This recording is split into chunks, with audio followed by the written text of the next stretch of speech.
नमस्कार, आप देख रहे हैं कैपिटल टीवी की स्पेशल स्टोरी और मैं हूं आपके साथ रोहित कुमार।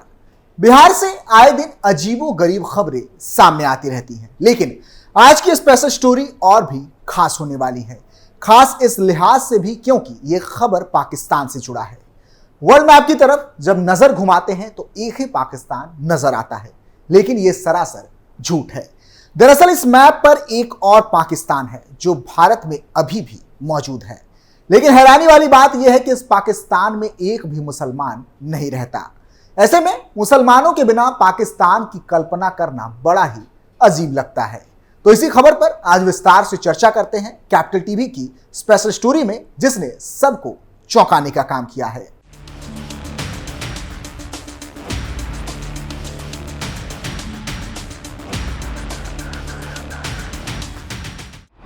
वर्ल्ड मैप पर दो पाकिस्तान। मुसलमानों ने हिंदुओं को सौंपा अपना पाकिस्तान। मुसलमान नहीं, हिंदू रहते हैं इस पाकिस्तान में। बिहार से सामने आई चौंकाने वाली खबर। साल 1947 में जब बंटवारा हुआ तो यह देश दो हिस्सों में विभाजित हुआ। भारत से अलग होकर पाकिस्तान बना। इसी का एक हिस्सा बंगाल की सीमा से लगा और वो कहलाया पूर्वी पाकिस्तान। 1971 में यह बांग्लादेश बन गया। इसके अलावा एक पाकिस्तान देश के अंदर भी बना। यह था भारत का पाकिस्तान। यह भी देश के बंटवारे के वक्त सामने आया और विभाजन की निशानी बन गया। भारत का यह पाकिस्तान आज भी देश में मौजूद है।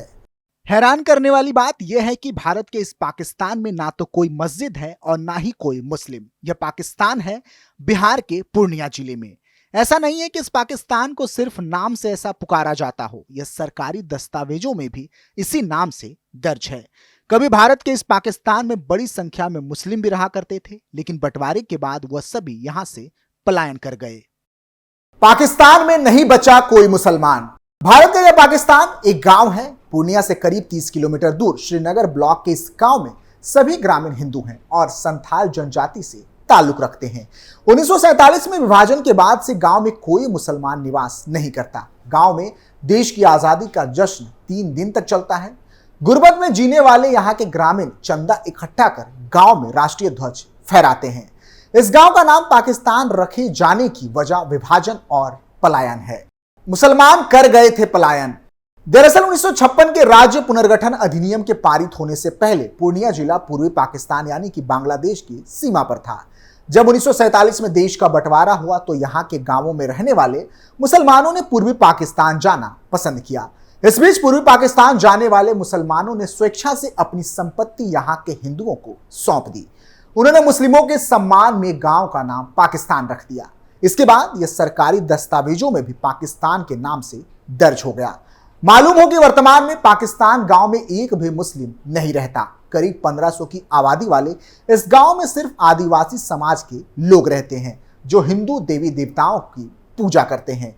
यहाँ के ग्रामीण कहते हैं कि 1971 में जब पूर्वी पाकिस्तान ने अलग बांग्लादेश बनाने के लिए आंदोलन किया था, तब वहां से पूर्णिया आकर कई जगह रिफ्यूजी बस गए थे, जिसके बाद आसपास के गांव वाले इसको पाकिस्तान टोला कहने लगे।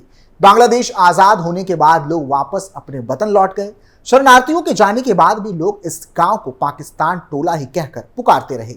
यहाँ के ग्रामीणों के वोटर कार्ड, आधार कार्ड, सभी सरकारी दस्तावेजों में पाकिस्तान टोला ही नाम दर्ज है।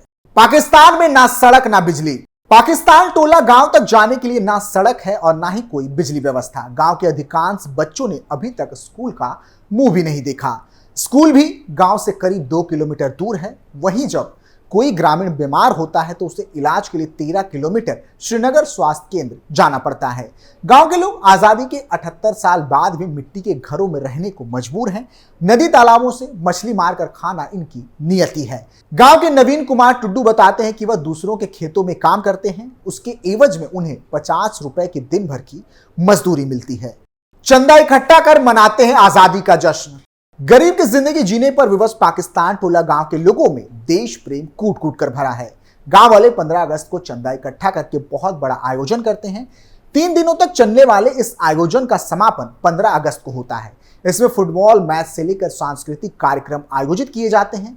गांव वाले लगभग 200 से 300 रुपए चंदा कर विजेता टीम को पुरस्कार देते हैं। फिर 15 अगस्त को झंडा फहराने के बाद भोज का आयोजन किया जाता है। नाम बदला लेकिन नहीं मिली मदद।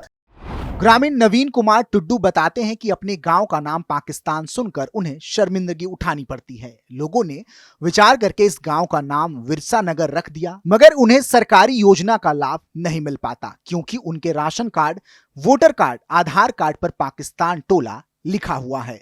पाकिस्तान टोला के वार्ड सदस्य छोटे लाल सोरेन बताते हैं कि उन लोगों ने कई दफा ब्लॉक से लेकर जिला तक अधिकारियों को पाकिस्तान टोला का नाम बदलने के लिए आवेदन दिया, मगर आज तक नाम नहीं बदला जा सका है।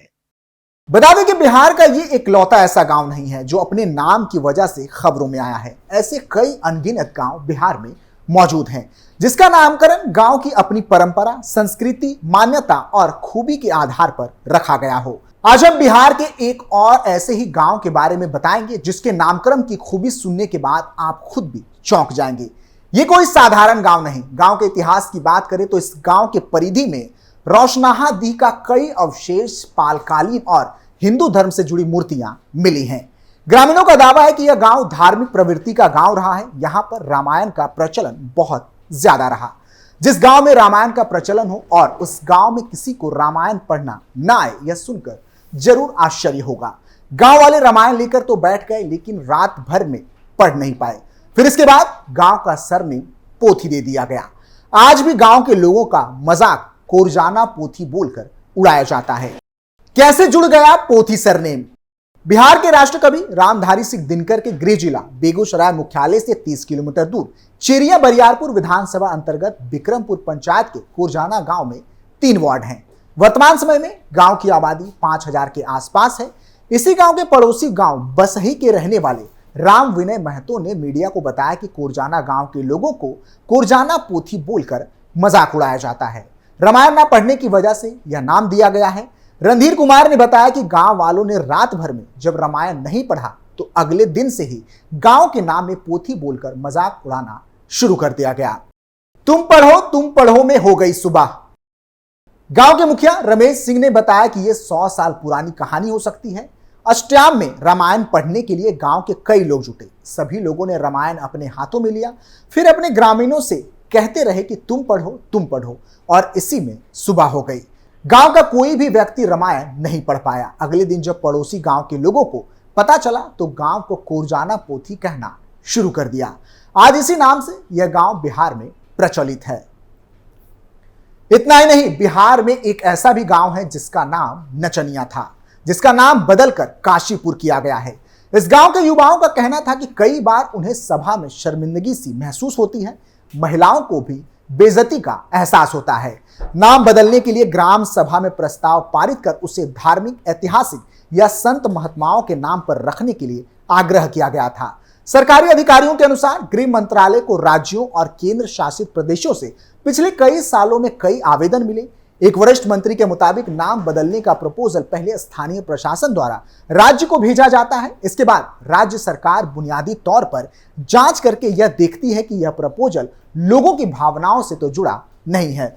फिर अगर ऐसा होता है तो इस प्रपोजल को वापस गृह मंत्रालय को भेज दिया जाता है और नाम बदलने की प्रक्रिया शुरू हो जाती है। बता दें कि नचनिया गांव रोहतास जिले के राजपुर प्रखंड का है, जिसका नाम अब बदल दिया गया है।